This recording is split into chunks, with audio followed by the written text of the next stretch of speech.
Good Friday morning. I'm Jasmine Anderson. You're watching Newsday TV. Later this morning, Suffolk DA Ray Tierney and other law enforcement officials will be holding a news conference with an update on the Gilgo Beach case. Newsday TV will bring it to you live. This follows new information that Gilgo victim Maureen Brainard Barnes' body was tied up with a belt which had the initials WH or HM on it.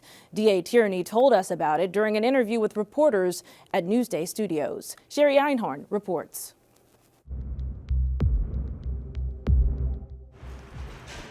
A conversation with Suffolk District Attorney Ray Tierney here at Newsday Studios. He's giving us an inside look at the Gilgo Beach killings investigation, a cold case spanning 13 years, 5 police commissioners, 3 DAs, and 2 county executives.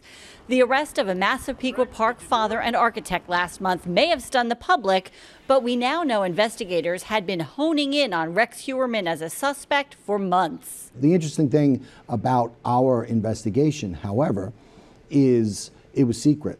And we felt that that was a power that we had or an asset that we had because we knew, or at least we strongly suspected, that the individual who committed these murders, he would be surveilling our investigation through the media. Because of that, Tierney says task force members were instructed not to share any information with anyone outside the group.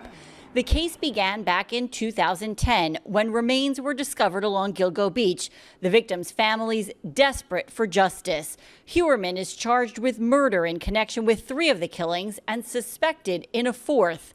Back in 2020, police released an image of a black leather belt with the initials either WH or HM, saying they believed it had been handled by the suspect. Tierney telling Newsday Heuermann does have ancestors with WH as initials.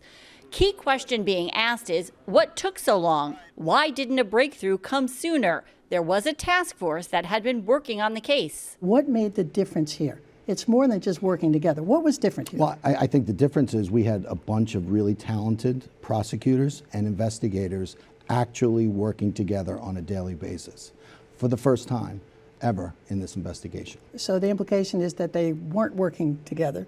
I don't believe that they were working together to the extent we were. The DA says Gilgo victims who haven't been identified yet could be identified soon.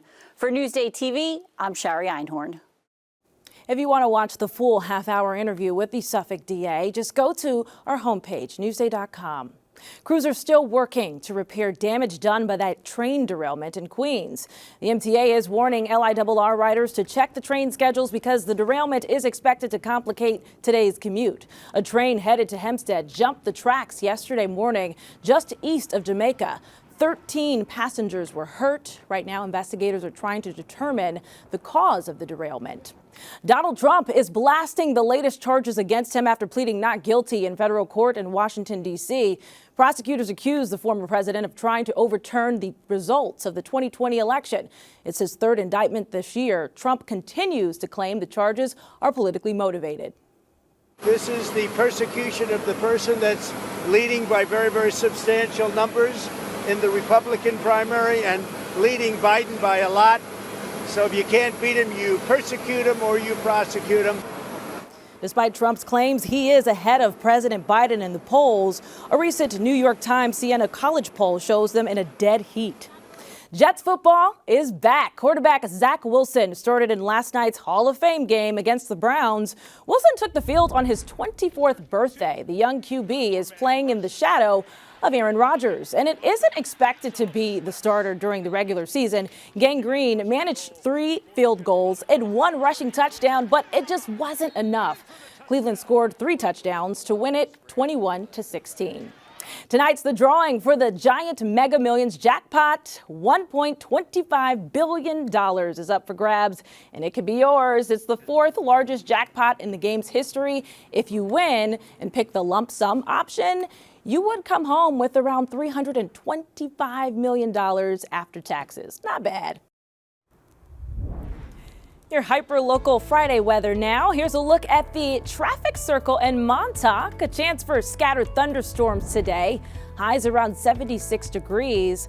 That's a look at your day planner. Let's talk about the weekend now. Saturday is absolutely gorgeous, mostly sunny with highs around 84 degrees. And Sunday, we remain in the 80s. And here's a look at your futurecast. We are going to be dry until this evening. The rain will move in. Some will see scattered storms, so keep an eye on that. A look at your 7-day forecast coming up. Long Island weather is brought to you by King O'Rourke Automotive Group. After 30 years of laying Montauk residents to rest, a local gravedigger is ready to retire. Steve Langford has a story you'll see only in Newsday. An end on the end, where it truly all ends. I'm retiring because my body told me to retire. Alan Burke's last day as gravedigger at Fort Hill Cemetery in Montauk is July 31st. Enjoyed every single minute in the last 30 years plus that I've been here. Burke's job is what some might call grim, but he has spirit, all right. I always say I'm the last person to do something nice for the person that passed away. Burke says he never cries at the burials, but because he knows so many local residents, some passings, he admits, are very difficult for him. You know, I buried a kid that I used to change his diapers, and he got crushed by a crane. And it just, you know, it melts you. No, I didn't cry, but it melts you, it tears at you. The cemetery here has over the years become so popular, it's now reserved solely for residents of the town of East Hampton. Thanks to a recent expansion, there's no longer a waiting list, per se. Well, we're all on the list. We're just waiting. He's just getting warmed up. I'm going to be ordering my headstone put in place with name, birth date, and it's the bottom. It's going to say, Alan Burke, I dug my own grave.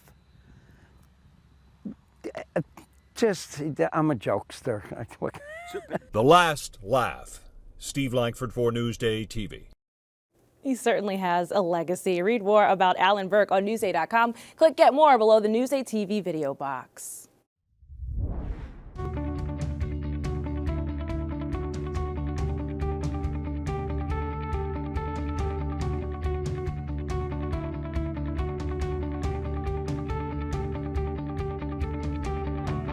Feed Me is brought to you by PC Richard & Son.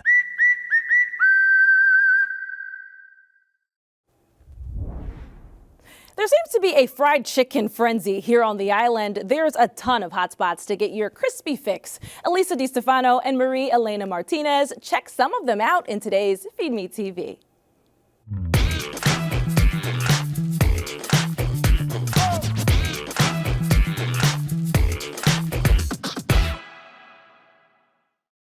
Fried chicken is having a major moment here on Long Island, including here in Deer Park.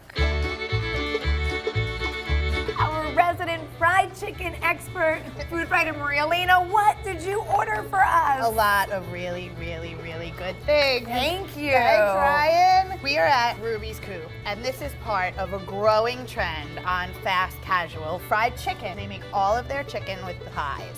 So the thigh meat, the dark meat, is much juicier. What should I have? Absolutely. Well, why don't you start with the classic? Okay. This has special sauce and pickles. Always so dainty. It's delicious, right? I know you don't like spicy, so I'm gonna take a bite of the V at Nashville. That's my kind. A little kip? They have all different sauces to pair with your popcorn chicken. This is popcorn chicken. This is the biggest piece of popcorn chicken I've ever seen. Right. So much of fried chicken is about the batter and the crispiness and hitting that balance. Can I double dip? I really like this sauce. So the other spot, one is in Smithtown. It's called Chicken Fixin'. It should be on college campuses everywhere. It is chicken fingers that are fried in things like cereal.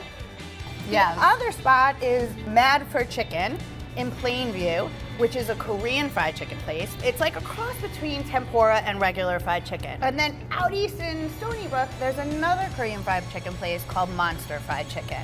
And they're known for their popcorn chicken. That's a lot of fried chicken. Right? And a lot of fried chicken distilled. Fried chicken distilled. Long Island, you have options. There's more. Oh my God. So they also do pieces here. They're all thighs. What a beautiful looking bucket. Yeah. I am no food writer or critic, but I can recommend You like everything here. I also recommend coming hungry. For Newsday TV, Elisa DiStefano. That is so good. We're like in love with the chicken. Everything looks amazing. For more about the fried chicken hot spots, go to newsday.com, click Get More below the Newsday TV video box. Watch Newsday TV on the big screen. Use the remote to activate Siri, Alexa, Roku, or the Google Assistant on your streaming device. Say Install Newsday. Newsday TV, covering Long Island like no one else can. I'm Jasmine Anderson. Happy Friday, everyone. Thanks for watching. We'll leave you with a look at your hyperlocal 7-day forecast.